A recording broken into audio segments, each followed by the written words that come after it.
하나님 감사합니다. 저희들 지난 몇 주간 쉬었습니다. 하나님께서 또 쉬게 하셨다가 다시금 마음을 다잡고 또 공부를 시작합니다. 무더운 여름이고 여러 가지 조건은 안 좋지만 저희들의 마음 중심은 항상 하나님을 향하게 하시고 위로부터 주시는 새 힘을 가지고 모든 것을 감당해 낼 수 있는 저희 모두가 되게 하옵소서. 예수님 이름으로 기도하옵나이다. 네. 예, 오늘 레위기 23장입니다.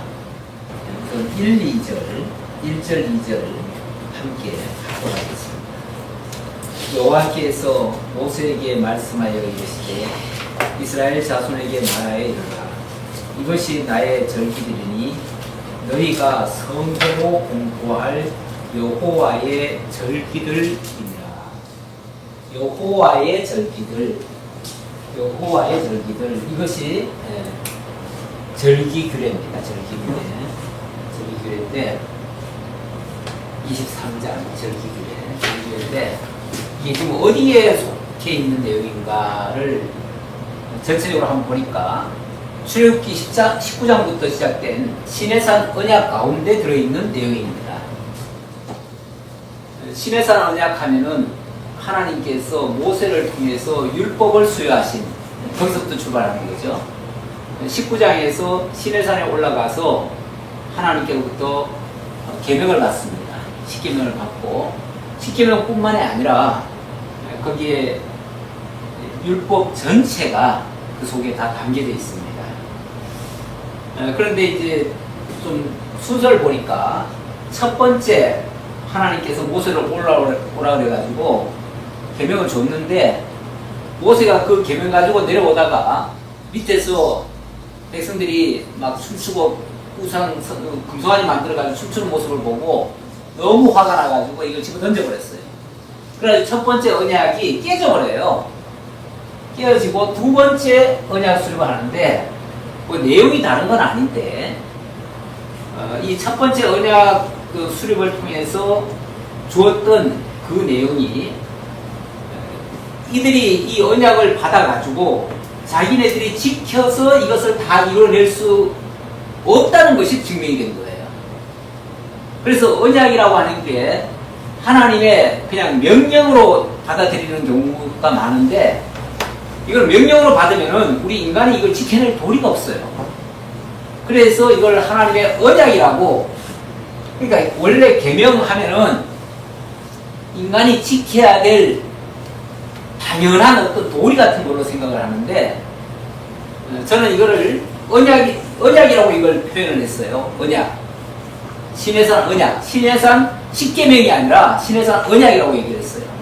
언약이라고 하는 것은 하나님께서 당신의 뜻을 알려줘서 당신이 이뤄가겠다는 것을 선언하는 내용이에요. 그러니까 언약과 계명은 엄밀하게 말하면 좀 달라요. 그러니까 하나님이 우리 보고 하라고 명령해 놓은 거냐, 아니면은 하나님이 우리를 통해서 하게 하신다는 거냐, 이 차이예요. 그러니까 하나님이 하게 하신다는 거예요. 하나님이 하시고 인간은 그 속에서 하나님이 하신 것을 보면서 하나님의 그 위대한 역사를 찬양하고 드높이고 그분을 경외하고, 그래서 우리가 그 하나님이 하라고 하는 하나하나 조항을 지키는 게 아니라 하나님의 큰 경륜 속에 우리가 참여하는 거예요. 그게 내가 그 언약에 참여하는 거예요. 그리고 우리가 언약 백성이 되는 거예요. 언약 백성인데 하나님이 이루어 가시는 역사 속에 우리를 참여시키는 거지, 우리 보고 요거 지켜라 라고 명령하시고 그거 많이 안 지키면 하나님이 벌 주시고 지키면 상 주시고 이러시는 개념이 아니다, 그런 뜻이에요. 그러다 보니 이 계명 속에, 그러니까 이 시내산 언약 속에 들어있는 내용이 뭐냐면은 성막규례, 예물규례, 제사규례, 성화규례, 이렇게 크게 나눌 수가 있습니다. 이게 출애굽기에서부터 레위기까지 그대로 이어져요. 저는 성경을 이렇게 권별로 사실은 제가 강론을 하지 않고요. 성경 전체를 한 권으로, 통권으로 봅니다, 저는. 통권으로 봐서 그 내용적으로 이렇게 나눠서 설명을 하는데, 창세기부터 최소한 성격이 전혀 다른 거는 좀 달리 보고요. 일단 모세오경은 한 권으로 봅니다. 최소한. 모세오경을 한 권으로 보기 때문에 여기서는 뭐 출애굽기와 레위기를 다른 권이라고 생각하지 않고 그냥 한 권이라고 생각하고 전개해 가는 거예요. 이런 식으로 이제 보니까 출애굽기 19장부터 레위기 27장까지가 한 내용으로 이렇게 되어 있다 그 말이죠. 자, 성막 어떻게 지을 것이냐. 성막을 지었으면 성막 안에 예물, 그러니까 드려지는 그 제물은 어떤 걸로 할 거냐. 그 다음에는 제사는 어떻게 드릴 거냐. 그 제물을 준비하는 건 제사 드리기 위한 거거든요. 자, 제사를 드리고, 제사 드리는 데서 끝나는 게 아니고, 이러한 하나님이 보여주신 것에 따라서 우리가 이제 삶 속에서 드러나는 거예요. 하나님이 하시는 일이 우리의 삶 속에서도 이루어지는데, 그것이 소위 말해서 성화규례예요. 성화규례 가운데서는 1차적으로 신체 성화규례가 있고요. 백성을 거룩하게 하는, 그 성화라는 말이 거룩하게 한다는 얘기고요. 거룩하게. 여기서의 가장 중요한 말씀은 하나님이 뭐라고 그러시냐면, 내가 거룩하니 너희도 거룩할지어다, 이렇게 시작하죠. 하나님이 성막과 예물과 제사를 통해서 당신이 거룩하신 분임을 보여주셨습니다. 그래놓고 내가 이렇게 거룩하니 너희도 거룩하라, 그러시면서 우리의 몸과 우리의 마음과 우리의 삶과 또 우리 앞에 펼쳐지는 여러 가지 절기들과 어떤 모든 인간에게 속해 있는 모든 것에 대해서 어떻게 거룩하게 만들어가느냐, 이거를 설명한다 그 얘기예요. 그런데 그 가운데서 이번에 보려고 하는 것은 이 절기규례다. 23장은 절기규례다 그 얘기입니다. 자, 절기 이스라엘의 절기가 상당히 많이 있죠. 많이 있는데 절기가 우연히 만들어진 게 아닙니다. 알고 보면 하나님이 이 인간 역사 속에 앞으로 당신이 어떻게 이 세계를 운영해 가실 것인가를 담아놓은 그러한 내용이라고 말할 수 있어요. 그러니까 절기라고 하는 게 어찌 보면 하나님의 역사 계획도다, 하나님의 역사 프로그램의 설계도다, 저는 그렇게도 볼 수 있어요. 왜냐하면 하나님이 앞으로 이 세상 역사를 어떻게 이끌고 가시는지를 그걸 구상을 해놓으시고 그 구상한 거를 절기 속에다가 담아놨거든요. 그래서 절기를 보면 하나님이 앞으로 이 세상을 어떻게 펼쳐가실 것인가가 드러나 있어요. 자세히 보면. 자, 그거를 지금부터 이제 설명하려고 하는데, 절기가 크게 말하면은 제가 지금 제가 적어놓은 거는 뭐 9개를 적어놨어요. 9개를 적어놨는데, 그게 뭐 9개의 절기라는 얘기가 아니라 절기 자체는 한 8개 또는 한 7개라고도 할 수 있는데, 그 제일 첫 번째는 안식일 이야기가 나옵니다. 안식일.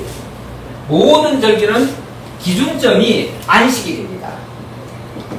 안식일을 기준으로 해서 모든 절기가 형성이 돼요. 근데 안식일이라고 하는 게 뭐죠? 자, 일단은 3절 한번 읽고 말씀드릴게요. 3절. 엿새 동안은 일할 것이요 일곱째 날은 쉴 안식일이니 성회에 나라. 너희는 아무 일도 하지 말라. 이는 너희가 거주하는 각처에서 지킬 여호와의 안식일이니라. 자, 2절에서는 전체 절기를 얘기하면서 이 절기들이 전부 다 여호와의 절기들이다. 이렇게 얘기를 했어요.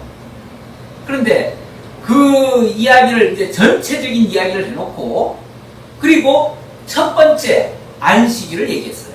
안식일을 얘기하면서 이 안식일도 여호와의 안식일이다 이렇게 얘기해요. 그러니까 안식일이라는 것은 일단 여호와로부터 출발한다 그 말이죠. 근데 우리 최초의 안식일을 어떻게 생각하죠? 최초의 안식일이 어떻게 만들어졌죠? 그렇죠. 하나님이 창조하시고 6일간 창조하십니다. 6일간 창조하시고 제7일을 쉬셨어요. 그냥 쉬신 게 아니라 그냥 쉬신 게 아니라 어떻게 하셨어요? 그날을 복주어 안식하시니라 이렇게 나와요. 그날이 하나님의 아주 복스러운 날이라는 거예요. 복된 날이라는 거예요. 자, 일단 우리는 이제 쉬는 것만 생각하지만 그게 이제 일종의 창조의 완성을 선언한 날이죠. 자, 창조가 완성이 됐으면 그 다음부터는 원래 이 삼라만성을 하나님이 다 창조했잖아요. 그 창조의 완성을 설명한 것이 쉽게 말하면 안식일이란 말이에요. 그리고 그 이후에는 그 완성한 창조물을 가지고 하나님이 역사를 펼쳐가는 거죠. 모든 역사를 이제 만들어가는 거예요. 만들어가는데 거기에 동원되는 것이 다 이 안식일을 기준적으로 해서 이루어져 간다 그 얘기예요. 그러니 하나님이 앞으로 어떤 계획을 가지고 어떻게 이루실 것인가가 그 속에 다 담겨져 있다 이렇게 말씀드릴 수 있는 거예요. 자, 첫 번째 안식일은 어쨌든 하나님 창조의 완성으로 그날을 복주어서 안식하게 하셨어요. 그러면은 여기서 이제 안식일 얘기를 조금 더 하면은요. 더 하면은 그러면 두 번째 안식일은 뭘까요? 자, 일단은 하나님이 안식일을 기억하여 거룩히 지키라고 그랬죠? 그런데 그 안식하라고 했을 때 첫사람 아담이 안식을 했나요? 안식을 잃어버렸어요.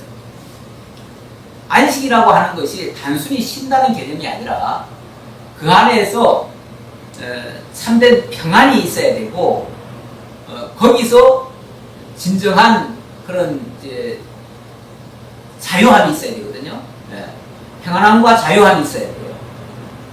그런데 첫사람 아담이 하나님의 명을 바로 거역을 한 거예요. 거역을 하고 그 땅에서 내어 쫓겼어요.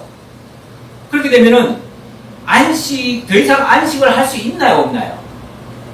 없는 상태가 되어버렸어요. 안식을 잃어버린 상태예요. 그 뒤로 온 인류는 안식이 없는 상태예요. 그래서 모두가 다 수고하고 무거운 짐진 자들 상태가 되어버렸어요. 그래서 예수님이 오셔가지고 외칠 때 뭐라고 외쳤습니까? 수고하고 무거운 짐진 자들아 다 내게로 오라. 내가 너희를 쉬게 하리라. 안식하게 하겠다. 그 말이거든요. 내가 너희를 안식하게 하겠다. 수고하고 무거운 짐, 모든 죄의 짐, 그 죄 때문에 결국은 인류가 수고하게 됐어요. 원래 땀을 흘리게 된 것도 뭐 때문이에요? 그 첫사람 아담이 하나님 대적하고 내가 쫓기고 나서부터 그때부터 이제 땅에서 엉겅퀴가 나고 네가 땀을 흘려야 겨우 흙에서 나는 거 먹을 것이다. 그렇게 살 것이다 그랬잖아요. 그때부터 모든 고난이 찾아온 거 아니에요. 해산의 수고도 그때부터 있다고 했고 그렇게 해서 인류는 사실은 안식을 잃어버린 겁니다. 잃어버렸는데 그 안식을 하나님이 다시 주시겠다는 거예요. 주시겠다고 하면서 죄와 사망 가운데 있던 인류를 하나님께서 불러내시는 작업을 하십니다. 그것이 역사 속에서는 어디가 나오냐면은 바로 출애굽 사건입니다. 출애굽이라고 하는 게 뭐예요? 이스라엘 민족이 애굽 땅에 내려가서 종살이 하는 거잖아요. 종살이 한다는 것 자체가 완전히 그들에게 완전히 노예 생활하는 거니까 안식을 다 잃어버린 상태잖아요. 근데 거기서 하나님이 자기 백성을 이끌어내신다는 거예요. 이끌어내서 젖과 꿀이 흐르는 복지의 땅으로 이끌어 들이시겠다. 그래 놓고 거기서 내가 안식하게 하겠다 그 말이에요. 사실은 그래서 하나님께서 시내산 언약을 주시면서 그때도 첫 번째 언약이 뭐냐면은 뭐예요? 네, 안식일을 기억하여 거룩히 지키라고 했어요.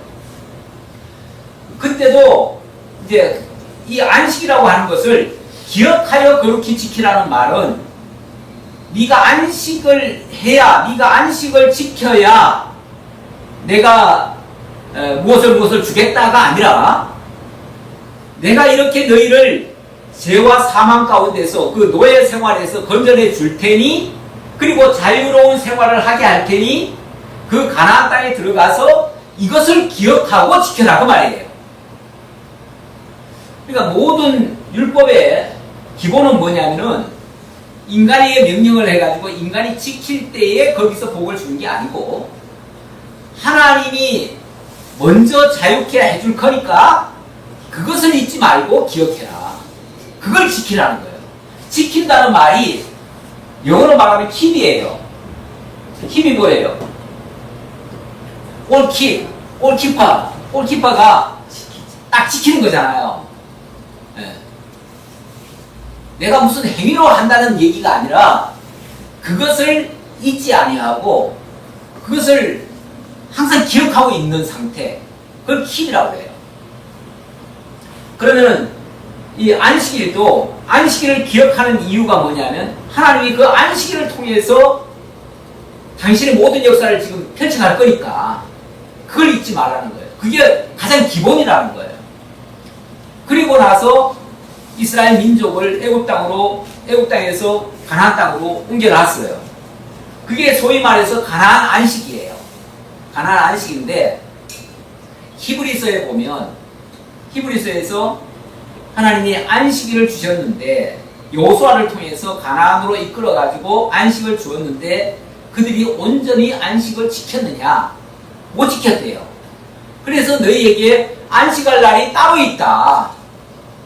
그러면서 바로 장차 그리스도가 오시면은 그리스도가 너희를 영원한 안식으로 이끌어 줄 것이다. 그렇게 말씀하셔요.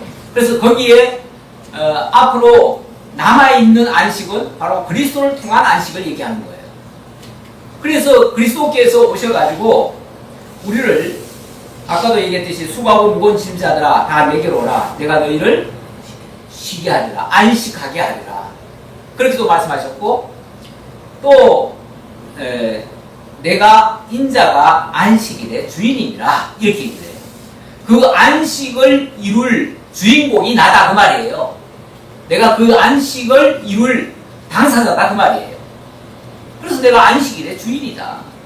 그 안식일은 나로 말미암아 너희에게 영원히 이루어질 것이다.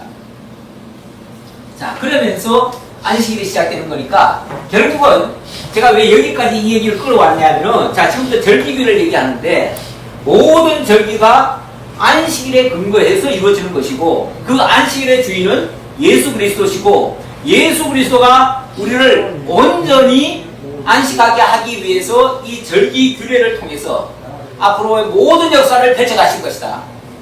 이 얘기 하려고 여기까지 끌어온 거예요. 그러니까 절기가 그냥 절기가 아니라 그리스도께서 앞으로 하실 모든 계획도다. 좀 더 말하면 하나님의 역사 프로그램 그 모든 설계도가 이 절기 속에 들어있다. 자, 그러면 4절 보겠습니다.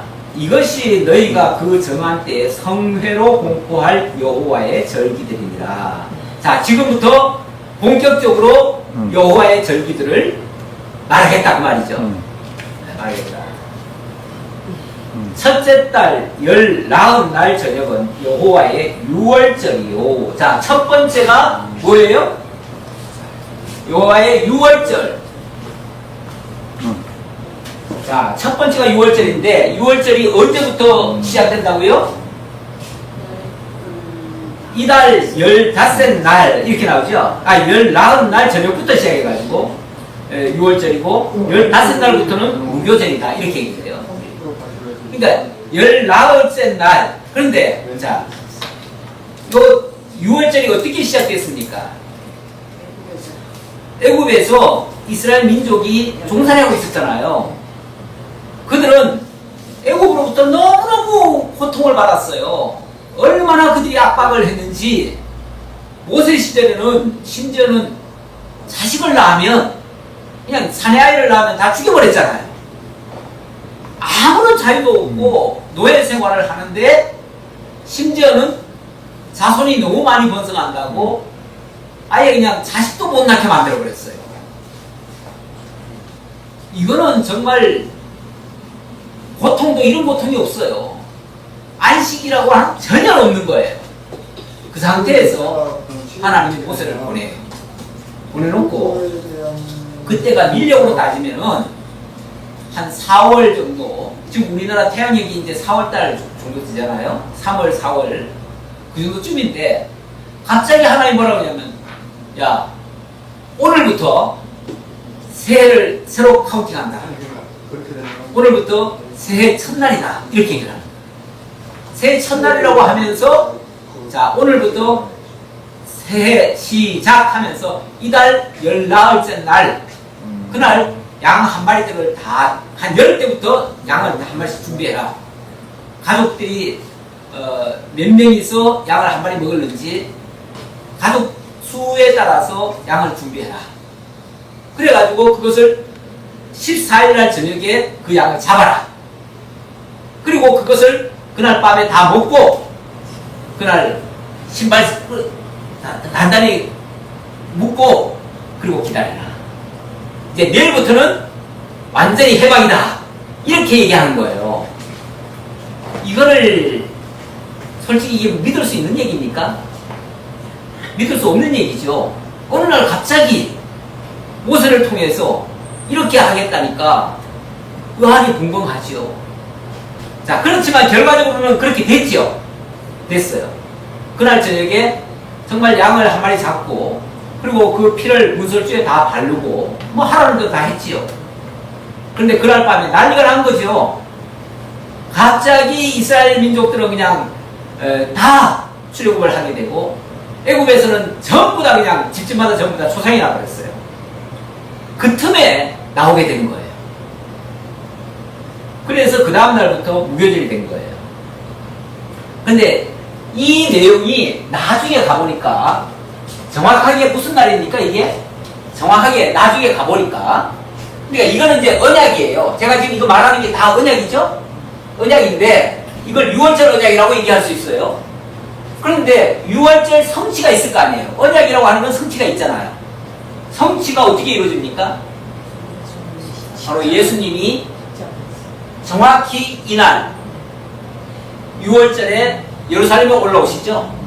그리고 오늘 6월절 양식을 어디서 먹을까 하니까 네 마을에 들어가면은 어느 집에 가서 우리 주님이 6월절 음식을 당신 집에서 먹겠다고 합니다. 그러니까 그럼 여기 오라고 해가지고 갑자기 딱 준비해놨죠. 그래서 거기서 6월절을 마지막 먹어요. 그게 마지막 음식이에요. 예수님의 최후 양식이에요. 6월절 어린 양으로 예수님이 그 양식을 먹고 6월절 양식을 먹은 거예요. 당신이 먹고 그리고 그 다음날 그날 저녁에 바로 체포돼요. 그리고 그 다음날 십자가 못 박혀 죽어요. 이게 이제 무교절이 되는 거예요. 이렇게 성취가 돼요. 그러니까 이때 구약시대 때 이때는 정말 장차 메시아가 이렇게 할 거라고는 상상을 못 하잖아요. 그런데 이렇게 언약을 해놓고 그 언약이 오늘 우리가 보니까 신약 성경과 연결해 보니까 그리스도의 바로 십자가라고 말이죠. 십자가. 이 무교라고 하는 말도 거기에 발효되지 아니한 거잖아요. 실제적으로는 그날 갑자기 급하게 나오느라고 발효를 해가지고 원래 빵을 쪄서 먹어야 되는데 발효를 못 시킨 거예요. 그래서 발효되지 아니한 걸 먹었는데 그게 영적으로 말하면 그리스도의 흠과 티가 없으신 그리스도의 그 순수한 희생을 가리키는 말이에요. 이렇게 그리스도에게 이루어지더라. 이게 6월절과 무교절을 통한 바로 메시아 언약이 되겠고요. 자, 그 다음 좀 내려가서요. 9절 보겠습니다. 여호와께서 모세에게 말씀하였을 때 이스라엘 자손에게 말하였다. 너희는 내가 너희에게 주는 땅에 들어가서 너희의 곡물을 거둘 때에 너희의 곡물의 첫 이삭 한 단을 제사장에게로 가져갈 것이요. 이게 이제 첫 이삭 얘기하는데 첫 이삭이 제사장은 너희를 위하여 그 단을 여호와 앞에서 기쁘게 받으시면 되도록 흔들되 안식일 이튿날에 흔들 것이며 안식일 이튿날 이렇게 얘기를 하는데요. 무교절 다음 안식일 이튿날이라고 말할 수 있겠죠. 이렇게 되는 날 그날 재물을 흔들라는 거예요. 흔들라는 건데 안식일 이튿날에 무슨 일이 벌어지죠? 성취로 말하면 그날 그리스도께서 무덤이 열리는 날이에요. 이게 안식일 이튿날에 열려요. 돌문이 열리고 그러니까 이 이걸 요제라고 그러는데요. 요제라는 말이 뭐냐면 흔들요자예요. 흔들린다는 얘기예요. 무덤이 열리고 무덤 속에서 예수님이 나오시고 또 그리고 그 마가복음에 보니까 마태복음에 보니까 그날 예수님만 나온 게 아니래요. 거기에 또 다른 무덤들이 여러 군데가 갈라지고 그 속에서 죽은 자들이 많이 일어났다 이런 얘기도 나와요. 그 뭐 실제적인 사건이 있어서 그 얘기를 한 건지 정확한 그 과정은 잘 모르겠는데 어쨌든 이게 흔들리는 날이에요. 무덤이 흔들리는 날, 무덤이 터지는 날이에요. 쉽게 말해요. 자, 그 얘기가 나오고요. 이건 절기라는 게 보다도 어떤 요제라고 얘기할 수 있고요. 그 다음 15절입니다. 15절. 안식일 이튿날 곧 너희가 요제로 곡식단을 가져온 날부터 세워서 7 안식일의 수요를 채우고 7 안식일 이튿날까지 합하여 50일을 계수하여 새 소제를 여호와께 드리되. 자, 요 요제가 시작된 날부터 50일째 되는 날. 그러니까 7주간이 지났으니까 7주 후지요. 7주 후면 49일인데 49일에다 플러스 하루를 더해가지고 50일째 되는 날. 50일째 되는 날을 뭐라고 그러죠? 오순절이라고 그러죠. 사실 오순절이라는 말은 신약지역 개념의 말이고요. 구약식 때는 77절 또는 또 초실절 이렇게도 얘기했어요.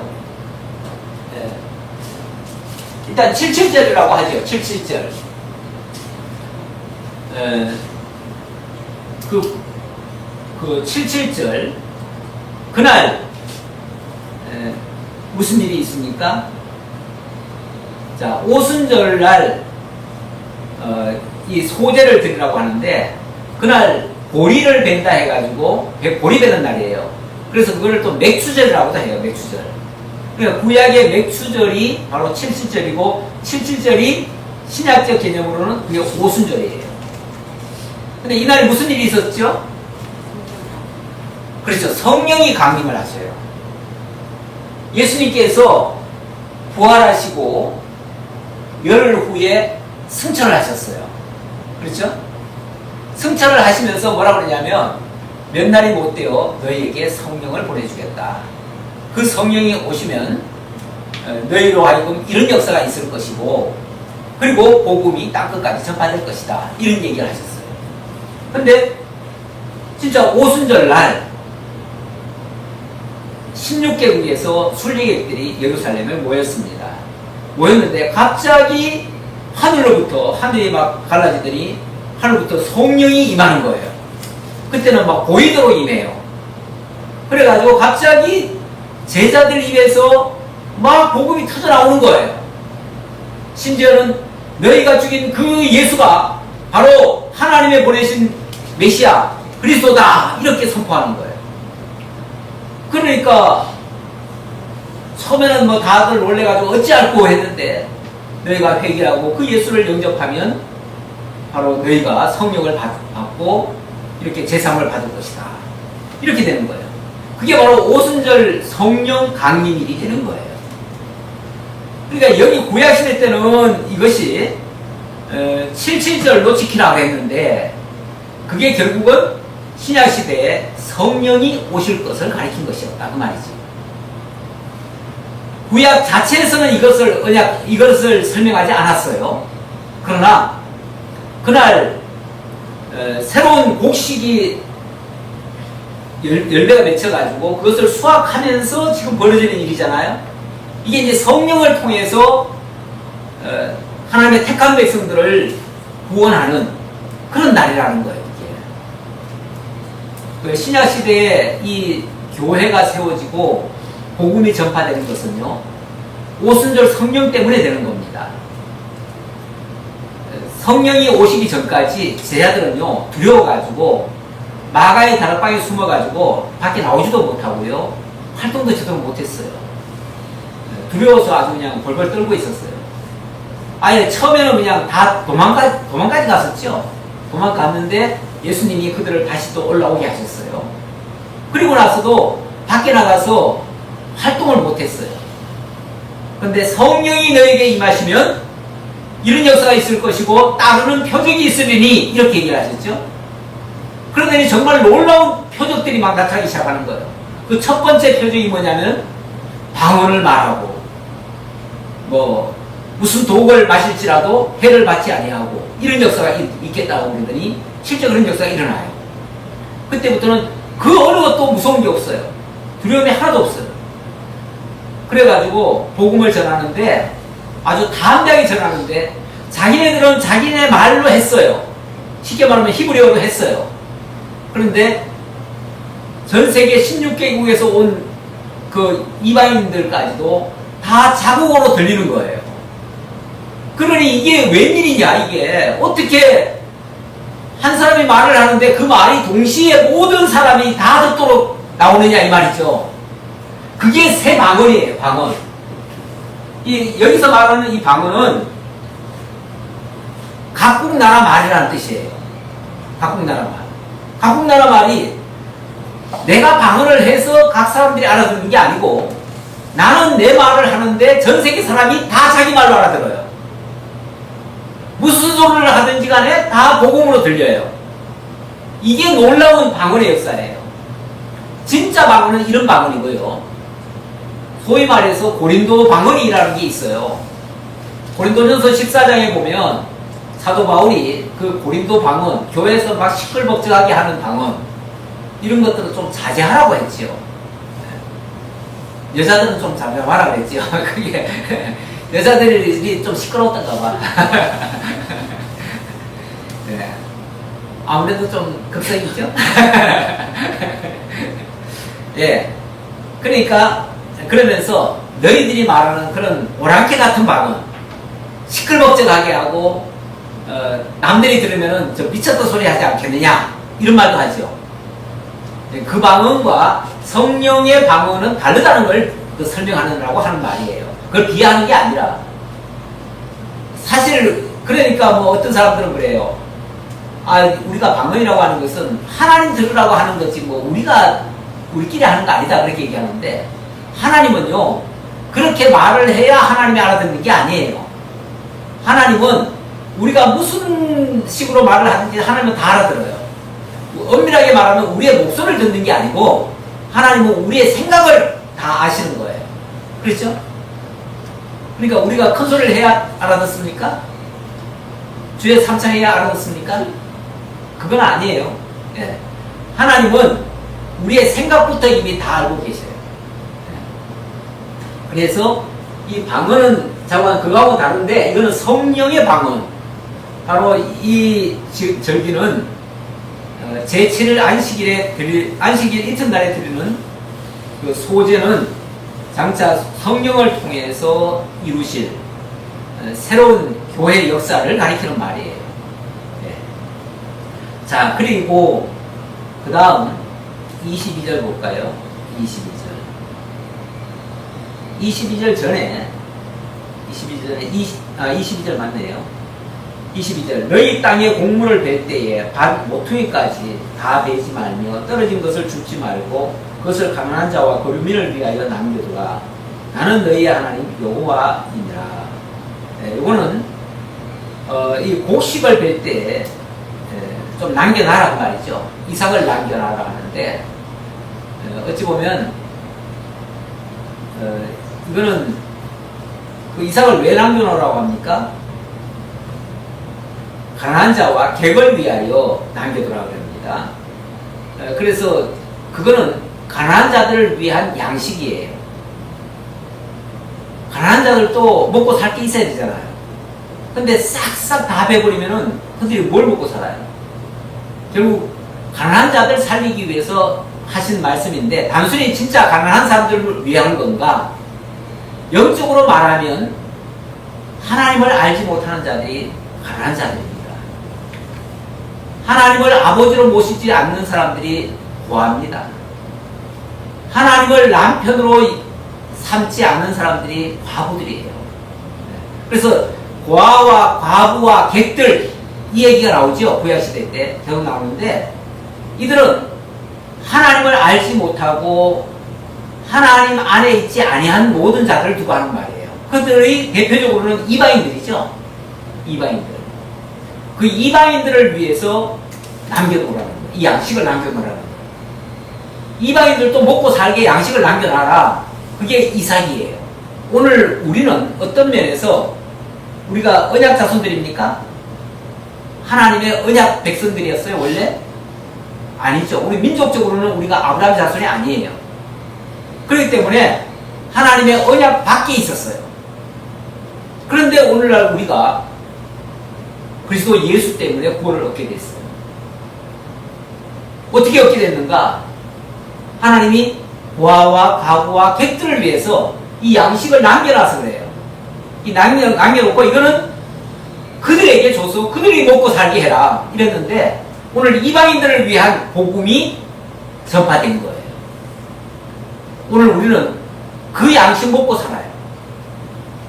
마치 수로보니게 여인이 맞나요? 그 개들도 떨어진 그 부스러기를 먹고 살아야 되지 않습니까? 예수님이 나는 개들을 위해서 온 게 아니고 내 백성을 위해서 왔다 그러니까 개들도 좀 상에서 떨어지는 부스러기라도 먹어야 살지 않습니까? 뭐 그러면서 했잖아요. 그랬더니 내 믿음이 크도다 하면서 칭찬을 하시면서 그에게 그 은혜를 베풀어 주셨어요. 어찌 보면 우리가 그런 신세예요. 우리가 다 이방인이고 나그네였고 허물과 죄로 죽었던 자들이고 우리 스스로는 도무지 하나님의 은혜 속에 참여할 수 없었던 자들이에요. 그런데 하나님께서 우리를 위하여 남겨놓으신 거예요. 남은 자들이 어찌 보면 남은 자들 바로 그걸 가리키는 언약이 되겠고요. 그 다음 23절 그래서 사실 어찌 보면은 구약시대 때는 성전 중심으로 갔죠. 원래 성전 중심이었죠. 근데 신약에 와서는 교회 중심이 되어버렸어요. 그런데 교회는 사실 우리가 대표적으로는 예루살렘부터 시작했다고 말을 하지만 예루살렘은 거기서 일종의 모판 역할을 했어요. 모판 아시죠? 시골에 농사 짓는 분들이 왜 모를 심잖아요. 모를 심는데 모라고 하는 것은 전체 논에다가 다 심는 게 아니에요. 조그만 모판이 있어요. 그 모판에만 모를 심고 그걸 뽑아가지고 때가 되면은 전체 논에다가 다 뿌려줍니다. 다 갖다가 심어요. 그렇게 함으로써 전체 논이 다 벼밭이 되도록 이렇게 만드는 거죠. 어찌 보면 예루살렘은 그 모종, 벼 모종을 심어놓은 모습이고요. 전체 이방은 거기서 이제 다 이식이 돼가지고 접붙임이 돼가지고 어찌 보면 이렇게 생명을 얻게 된 거예요. 오늘 우리는 그 부스러기로 사실은 복을 받은 셈이에요. 자, 그 얘기를 하고요. 그 다음 24절 보겠습니다. 24절은 여호와께서 모세에게 말씀하시되 이스라엘 자손에게 말하이르라 일곱째 달 곧 그 달 첫날은 너에게 쉬는 날이 될지니 이런 나팔을 부어 기념할 날이라. 성회라 어떤 녹음도 하지 말고 어떤 화제를 들을지니라. 네, 자 이렇게 얘기했는데 이날은 나팔 부는 날이라고 하네요. 나팔 부는 날. 나팔 부는 날. 왜 나팔은 또 왜 불까? 자, 이거는 이제 예수 그리스도의 역사로 보여진다면 신약교회, 자, 좀 전에 신약교회가 세워졌다고 했죠? 신약교회가 세워지고 어느 시점쯤 되면은 이제 교회도 하나님의 택하신 백성들이 다 모이면은 이제 더 이상 이제 끝날 때가 되는 거예요. 끝날 때 되면은 그때 나팔이 불려져요. 어찌 보면 교회의 마지막 나팔이에요. 마지막 신호를 하고 그리고 교회 안으로 복음의 나팔을 불어서 다 돌아오게 하고 그래서 모든 택한 백성들이 다 모이도록 하는 그런 날이라고 볼 수 있어요. 자, 이게 이제 복음의 때가 다 끝나갈 때쯤 됐을 때 이렇게 되는 거죠. 우리 데살로니가에 보면 하늘로부터 나팔이 불려져서 이제 다 회개하고 예수를 영접하라고 하는 이런 마지막 사인이 오지요. 그리고 나서 26절은 7월 10일 속죄일 이야기입니다. 속죄일. 여호와께서 모세에게 말씀하시되 일곱째 날 열흘날은 일곱째 달 열흘날은 속죄일이니 너희는 성회를 열고 스스로 괴롭게 하며 여호와께 화제를 드리고. 자, 이날은 뭐 하라고요? 속죄일이다. 속죄일. 속죄. 속죄라고 하는 거는 어찌 보면 이제 죄에 대한 이제 심판을 한다는 그런 의미로 볼 수 있어요. 심판. 마지막 심판의 때라는 거죠. 물론 뭐 이날 구약시대 때는 그날은 대속죄일이라고 해가지고 그날은 대제사장이 1년에 한 차례 그 성소 안으로 들어갑니다. 들어갈 때 피를 가지고 들어가죠. 피를 가지고 그 안에 뿌리면은 만약에 그 대제사장의 그 피를 하나님이 받으시면 모든 백성들의 죄가 사해졌다고 선언을 해요. 근데 만약에 이게 합당치 않으면은 제사장이 들어갔다가 죽을 수도 있어요.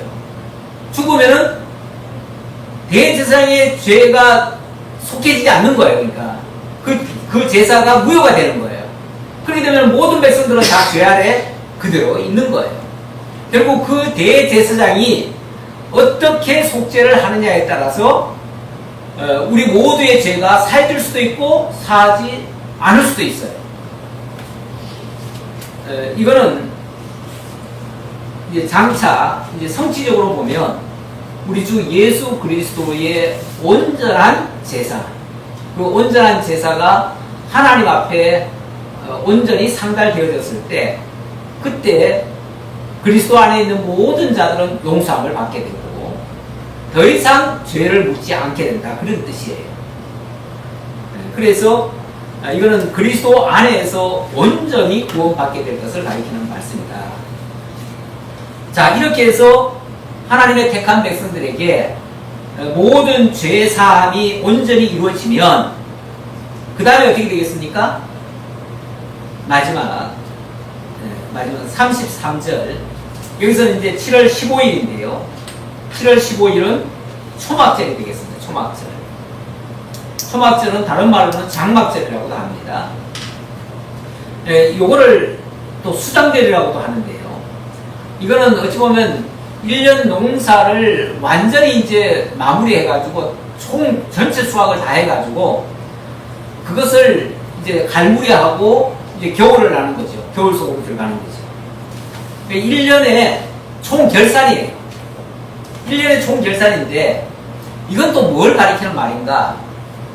물론 이 절기가 만들어지게 된 동기는 이스라엘 민족이 애굽에서 나와가지고 광야에 장막에 거하면서 거기서 들판에서 살면서 살았던 그 모습, 그걸 가리킨 거였어요. 그걸 가리킨 거였는데 표면적으로는 그렇지만은, 그래서 이제 상징적으로는 그래서 들판에 가지들을 꺾어다가 텐트 위에다가 얹어가지고 그렇게 해서 장막절을 절기를 지키는데 그것이 가리키는 의미는 총결산입니다. 총결산. 그래가지고 하나님의 모든 택한 백성들이 이제 그 마지막 백보자 심판을 받고, 아까 속죄일에서 예를 들어서 거기서 이제 제사함을 받았다고 인정을 받았으면 그들이 다 하나님의 나라에 들어가게 되는 것이죠. 이게 이제 신약적 개념으로 말하면 이게 천국이잖아요. 이게 하나님의 나라고요. 그 하나님의 나라에 들어가게 되는 것이죠. 이렇게 될 것을, 장차 이렇게 하실 것을 가리키는 내용이다 그 말입니다. 이게 아까 그 77절을 가리켜서 다른 말로는 초실절이라고 했는데 그거는 수학의 첫 번째 수학이라는 얘기고요. 이거는 마지막 수학이에요. 총 갈무리 할 때니까 마지막 총 결산을 해가지고 완전히 이제 창고에 다 드러나 버리니까 다 끝나는 거죠. 신약에서 예수님을 가리켜서 알곡 추수한다 이런 표현을 쓰죠. 하나님의 택한 백성들 구원해가지고 하나님의 백성들은 천국 창고에 들이시고 알곡은 천국 창고에 들이고 쭉정이는 꺼지지 않는 불에 넣어서 다 태워버릴 것이다. 그게 쉽게 말하면 영원한 천국과 지옥으로 나뉘는 것이죠. 이렇게 될 것을 가리키는 절기다. 자, 그 다음 마지막으로는 36절 보겠습니다. 36절 이래 동안에 너희는 여호와께 화제를 드릴 것이요 여덟째 날에도 너희는 성회로 모여서 여호와께 화제를 드릴지니 이는 거룩한 대회라. 너희는 어떤 노동도 하지 말지니라. 이 장막절, 초막절이 끝나고 마지막 날은 이제 대회로 열려요. 대회로 열고 더 이상은 없어요. 이게 마지막 끝이에요. 이제 하나님의 나라를 완전히 하나님께 바치는 이런 모습이라고도 볼 수 있습니다. 이렇게 해서 모든 절기는 다 끝납니다. 이 절기가, 그리고 보니까 하나님께서 앞으로 그리스도를 통해서 이 세상 나라를 어떻게 만들어 가실 것인지, 그리고 마침내 영원한 천국으로 완전히 들이시고 이 세상 나라는 영원히 불사르고 끝낼 것이라고 하는 그런 계획을 이 절기 속에다가 담아놓은 거예요. 이게 1년 절기예요. 1년 절기 속에 하나님이 그리스도를 통해서 이루실 모든 계획이 담겨 있다. 이렇게 볼 수 있는 거죠. 이렇게 해서 그 절기는 다 끝났습니다. 다 끝났고 44절 마지막 절, 모세는 이와 같이 여호와의 절기를 이스라엘 자손에게 공포하였더라. 자, 이렇게 하시면서 43절부터 한번 더 읽어볼까요? 이는 내가 이스라엘 자손을 애굽 땅에서 인도하여 내던 때에 초막에 거주하게 한 줄을 너희에게도 알게 하니라. 나는 너희의 하나님 여호와이니라. 물론 이건 이제 초막절 끝에 한 말이라서 초막절에 대한 얘기만 한 것 같지만 사실 초막만 얘기한 게 아니라 모든 절기가 여호와께서 하실 이미 하시는 것을 기준으로 해가지고 절기를 만들었고, 그 절기는 미래에 되어질 것에 대한 예언이었다 말이죠. 언약이었다. 그래서 절기 규례의 언약, 이렇게도 설명을 드릴 수가 있겠습니다. 절기 규례를 통한 언약이다. 자, 여기까지 설명드리죠. 물론 이제 거기 뒤에 보면은 이제 희년 규례가 있고 또 성호 규례가 있어요. 24장은 성호 규례고 25장은 희년 규례예요. 그리고 그 마지막 26장, 27장은 거기에 대한 마무리라 이렇게도 볼 수 있습니다. 그렇지만 큰 틀에서는 이제 절기는 다 끝났어요. 그러니까 이제 6월절부터 시작하는데, 물론 요거를 또 잘못 이해하시고 오늘날 그러면 이 절기를 그대로 지켜야 되느냐? 이단들은 지키자. 그렇죠. 특히 초막절을 지키고 또 6월절을 지키죠. 하나님의 교회는 6월절을 지키고요.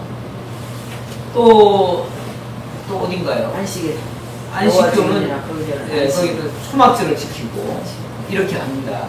또 맥주절을 또 지키고 그렇게 하는데, 그거는 6월 그냥 구약적 개념을 그대로 지키게 되겠다는 얘기예요. 그런데 고린도전서 5장에 보면 6월절 양, 우리 주 예수 그리스도께서 6월절을 온전히 다 이루셨다고 하는 말씀이 나옵니다. 결국 구약의 6월절이라고 하는 게 그때는 분명히 6월절 지키라고 돼 있죠. 돼 있지만 6월절을 지킨다는 의미가 뭐냐면 바로 그리스도께서 이루신다는 뜻이다, 그 얘기예요. 그리스도께서 어떻게 이루셨느냐? 그가 십자가를 통해서 부활 승천하심으로 6월절을 온전히 이루셨다. 그래서 우리의 죄악의 문제를 다 짊어지신 것이다.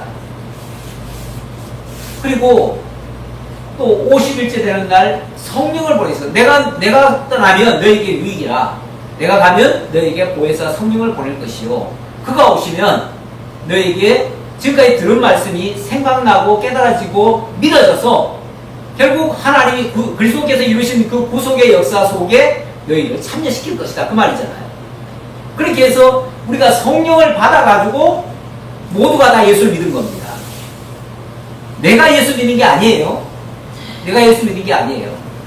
그 니고데모에게 예수님이 거듭나야 하리라 이런 말씀 안 했어요. 그러니까 어떻게 구원을 얻겠느냐라고 하는 질문 속에 너희가 거듭나야 한다 그러니까, 아니 거듭나라면은 다시 태어난다는 얘기인데 우리가 어머니 뱃속에 다시 들어갔다가 나올 수 있습니까? 그렇게 물으니까, 네가 이스라엘의 선생으로서 어떻게 그거 하나를 이해를 못하느냐, 그런 뜻이 아니고 육으로 난 것은 육이고 영으로 난 것은 영이다. 그러면서 성령이 너희 속사람을 거듭나게 할 것이다. 성령이 우리를 거듭나게 하는 걸 어떻게 알아요? 바람이 동해에서 서로 부는데 사람이 못 느끼지만은 분명히 바람이 있지 않느냐. 마찬가지로 성령께서 너희 속에 믿음이라고 하는 것을 역사를 해서 결국 하나님의 말씀이 들려지고 믿어지게 해서 구원에 참여하게 하는 것이다. 그게 거듭난 것이다. 거듭남의 표시는 믿어지는 거예요. 예수가 그리스도라는 사실이 믿어지고 하나님이 살아계신 여호와라고 하는 사실이 믿어지는 거예요. 그래서 성령으로 말미암지 않고는 믿는 자가 없다, 이렇게 나와요. 그러니까 내가 믿는 게 아니에요. 성령이 믿게 하셔서 믿어져서 믿는 거죠. 믿어지니까 하나님 살아계시군요. 내가 나를 대신해서 죽어주신 그 예수를 믿겠습니다. 이렇게 고백하는 거라고 말이죠. 이건 전적인 성령의 역사다. 기도하겠습니다. 감사합니다, 하나님. 오늘 저희들에게 여러 가지로 부족한 가운데서도 이 말씀의 본뜻을, 내위기의 본뜻을 들려주시고 또 깨달아지게 하시고 믿어지게 하시는 이 성령의 역사를 저희들에게 일깨우셔서 감사합니다. 하나님이 버려주시면 이 세상에 우리가 왜 태어났는지, 무엇을 위해 살아야 되는지 아무런 의미도 없이 목적도 없이 살아가다가 그냥 끝나버릴 인생들인데 우리를 그냥 내버려 두지 아니하시고 고아와 같이 버려두지 아니하시고 우리를 다 품어주시고 들려주시고 깨닫게 하시고 복음이 믿어져서 하나님을 나의 아버지로 예수를 나의 주로 영접하게 하시니 참으로 감사합니다. 이 은혜 속에서 우리들 더욱 담대하게 주님 일깨우신 복음을 증거하며 살아가는 산 증인들이 다 되게 하옵소서. 감사드리고 예수님 이름으로 기도하옵나이다. 아멘. 감사합니다.